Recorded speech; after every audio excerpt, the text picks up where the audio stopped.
കൊല്ലം NDA സ്ഥാനാർത്ഥി G കൃഷ്ണകുമാറിനെ തടഞ്ഞ സംഭവത്തിൽ 7 SFI പ്രവർത്തകർക്കെതിരെ കേസെടുത്തു. കൊല്ലം ചന്ദനത്തോപ്പ് ITIയിൽ എത്തിയപ്പോഴായിരുന്നു SFI കൃഷ്ണകുമാറിനെ തടഞ്ഞത്. ABVPയുടെയും BJPയുടെയും പരാതിയിലാണ് കേസെടുത്തിരിക്കുന്നത്. വിവരങ്ങളുമായി പ്രജിത് മോഹനൻ ചേരുന്നുണ്ട്. പ്രജിത്ത്, കഴിഞ്ഞ ദിവസമായിരുന്നു ഈ ഒരു സംഭവം ഉണ്ടാവുന്നത്. വിശദാംശങ്ങൾ.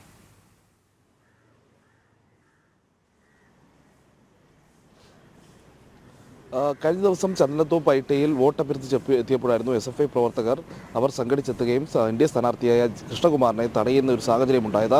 കോളേജിൽ നേരത്തെ തന്നെ നിലനിന്നിരുന്ന ചില പ്രശ്നങ്ങളുടെ പേരിൽ അത് NDA സ്ഥാനാർത്ഥിക്കെതിരെ തിരിച്ചുവിട്ട് അവിടെ ഒരു മനഃപൂർവ്വം SFIക്കാർ പ്രശ്നം സൃഷ്ടിക്കുകയായിരുന്നു എന്നുള്ളതാണ് ആദ്യഘട്ടം മുതൽ BJPയും NDA സ്ഥാനാർത്ഥിയും അതോടൊപ്പം തന്നെ ABVPയും ആരോപിച്ചതിനെ തുടർന്ന് അവിടെ ക്യാമ്പസിൽ ചെറിയ രീതിയിലുള്ള സംഘർഷങ്ങളും ഒക്കെ ഉണ്ടായി. നിരവധി ABVP പ്രവർത്തകർക്ക് SFIക്കാരിൽ നിന്ന് മർദ്ദനമേൽക്കുന്ന സാഹചര്യമൊക്കെ അവിടെ ഉണ്ടായിട്ടുണ്ട്. അവരെല്ലാം ഇപ്പോൾ ആശുപത്രികളിൽ ചികിത്സയിലാണ്.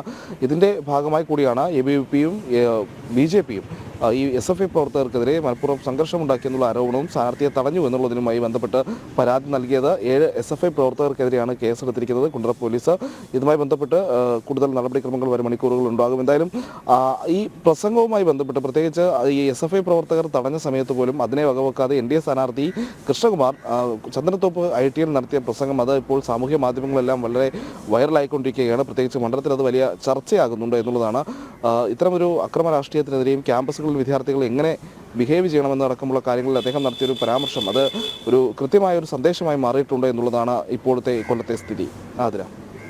ശരി, കൊല്ലം NDA സ്ഥാനാർത്ഥി ജി കൃഷ്ണകുമാറിനെ തടഞ്ഞ സംഭവത്തിലാണ് 7 SFI പ്രവർത്തകർക്കെതിരെ ഇപ്പോൾ കേസെടുത്തിരിക്കുന്നത്. കൊല്ലം ചന്ദനത്തോപ്പ് ITIയിൽ എത്തിയപ്പോഴായിരുന്നു SFI കൃഷ്ണകുമാറിനെ തടഞ്ഞത്. ABVPയുടെയും BJPയുടെയും പരാതിയിലാണ് ഇപ്പോൾ കേസെടുത്തിരിക്കുന്നത്. വിവരങ്ങൾ നൽകുകയായിരുന്നു പ്രജിത് മോഹനൻ.